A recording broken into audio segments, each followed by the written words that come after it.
The non-cooperation movement was the first pan-India movement of the Indian freedom struggle. Indians from all walks of life were impacted by it. Children, elderly, men, women, farmers, traders, shopkeepers, lawyers, students, Hindu, Muslim, Sikh, Christians, all participated.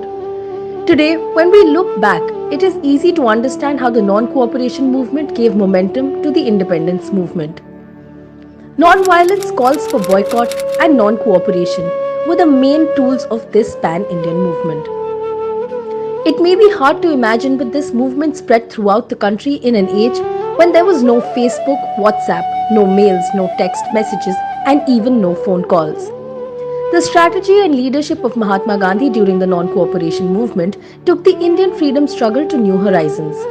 This movement not only made Indians fearless but also gave them a new belief in themselves.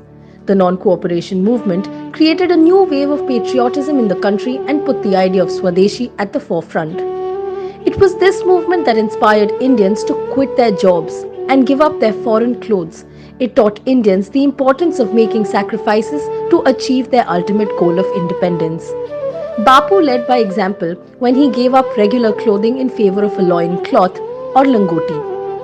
Deeper study of the non-cooperation movement tells us that it demolished two misconceptions. First, that the British rule was in India's interest, and second, that the sun will never set on the British Empire. The boycott movement demolished the first misconception, while Satyagraha destroyed the second. Now India was ready to wake up to a new dawn of freedom, and the non-cooperation movement gave India the foundation to do so. Our forefathers endured a great deal of pain for independence, from jail to torture, and even sacrificing their lives. They gave up a lot. Whether it was the inspiring struggle of the non-cooperation movement or the dreams that arose from independence, this is the legacy of our forefathers. We must defend every attack on our legacy by staying united, and we must ensure our legacy is treasured.